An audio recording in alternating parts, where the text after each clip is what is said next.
AMTV. Truth, love, and creativity.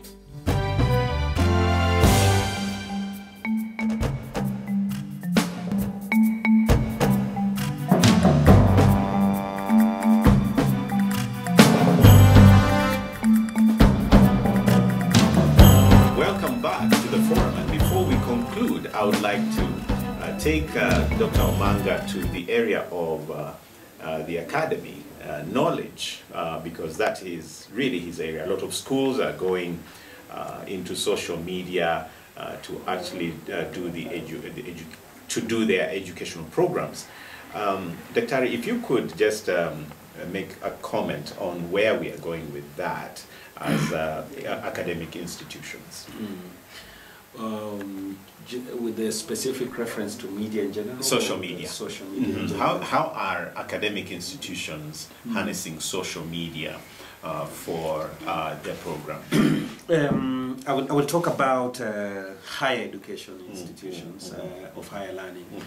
And what they've been able to do with social media is that they've been able to use social media to disseminate research findings. And if you look at especially universities in the West, they're very strong on this.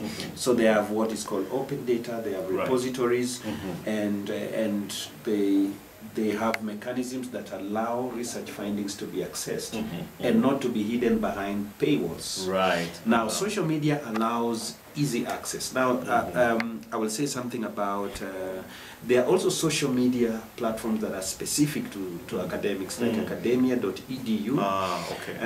So what do you find there? Journals? So academia.edu and another one called ResearchGate is an academic builds a profile. You just open and you say your name, you say your university, and then you say your research area, and the moment you say your research area, it connects to other researchers in other universities working on that area, and then it allows you to upload your papers, all your published papers. So if someone wants to interact with your work, they go to that platform and they see the papers that you've done.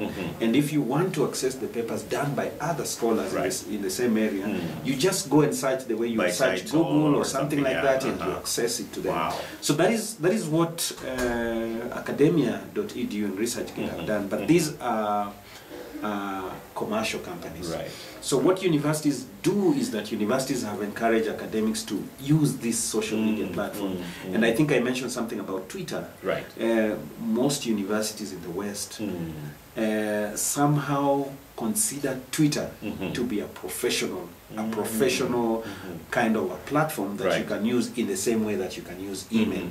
So if you look at most academics and their Twitter profile, it tells more about their vocation, the kind of research they do, and if you follow the comments they make, they really make comments on professional issues and all that. When you publish something in a book, somehow you can always make reference to a specific edition or something. I'm thinking about how reliable certain social media sites could be for information, especially when it comes to research or data, because I've been to certain colleges where you're told you cannot cite this kind of source online, you cannot refer, you cannot include it in your bibliography. Could you just briefly comment on that? Yeah, I've spoken to information professionals, and what shocks one is how opinion is divided and how it changes across time. 7 years ago, you wouldn't cite Wikipedia, but that is not the same right now. I've spoken to even archivists who think Wikipedia is a rich source of knowledge on some of the issues. However, having said that, it does not mean that social media should just be cited as social media, but social media that leads you to some kind of information or to social media is actually able to lead you to a credible source. And I know many scholars who use social media to talk about scholarly issues, giving citations, and so social media becomes a platform, a tool, more like a medium through which leads you to actual sources and evidence and things like that. I see. Let's just briefly talk about the downside. What are just some of the challenges that are probably associated with social media in your view? So it will take us back to the issues of affordances, and if you look at the aspect of socialities, one of the things about the sociality of social media is that it allows people to grow some affinities. Affinities is where you want to do what you see other people doing on those platforms.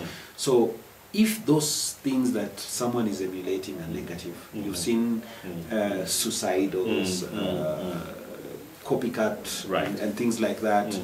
We've seen where people imitate things that they should not be imitating. So that is one of the downsides. Or even sharing derogatory content, and vulgar stuff, vulgar stuff and all that. Secondly is the issue of what you've talked about, vulgar content and all that. It's very hard to police social media. You know, so social media, for it to be social media, has very low gatekeeping ratio. And what, for example, we might consider socially offensive here is considered something that is not offensive in another culture, in another country. True. And these countries are the ones who actually run these social media platforms. The other issue is the issue of radicalization and extremism. We are seeing a lot of these groups are using social media to reach out. And I think there was an attack recently in London, and I had one of the comments on TV was that this person was inspired. There was no direct collaboration, but was inspired through social media. So social media has become a platform through which militant groups recruit, militant groups preach out that they're kind of extremism and trying to do all manner of harm. Also, social media is, as you say, it has a low gatekeeping threshold, so anyone gets in and they put their stuff there.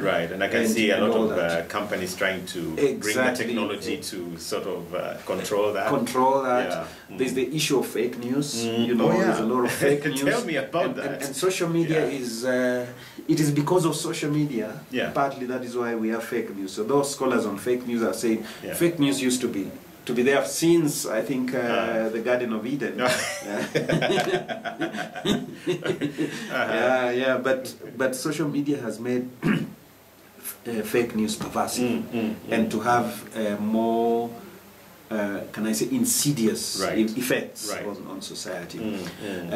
Issues of trolling, where someone is attacked continuously, are only enabled by social media. You cannot troll someone using the old media, newspapers and all that. You can just lots of gatekeeping, lots of respectable language because it's print and all that.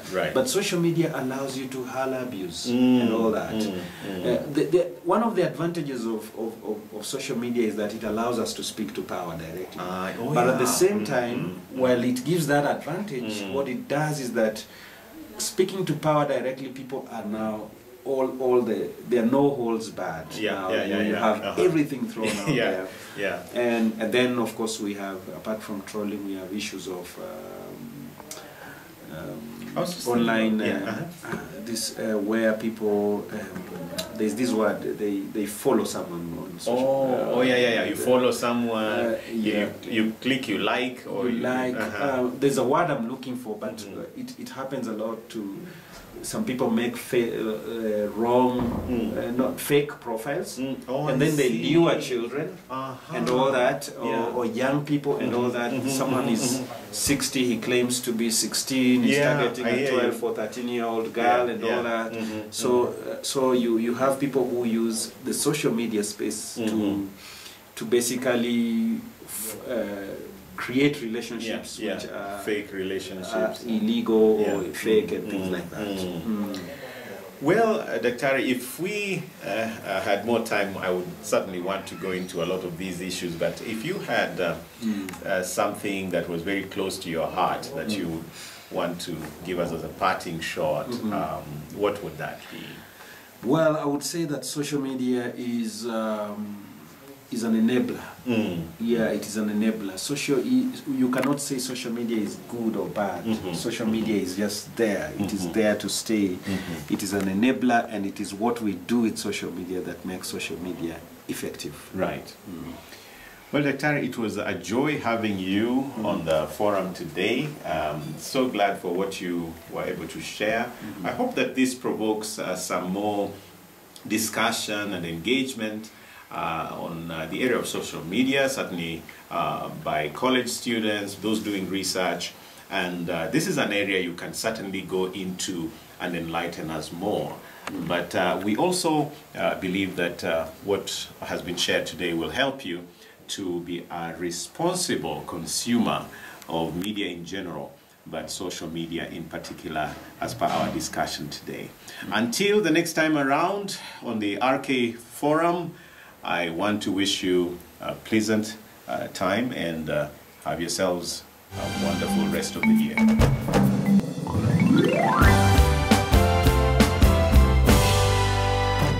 KMTV, Truth, Love, and Creativity.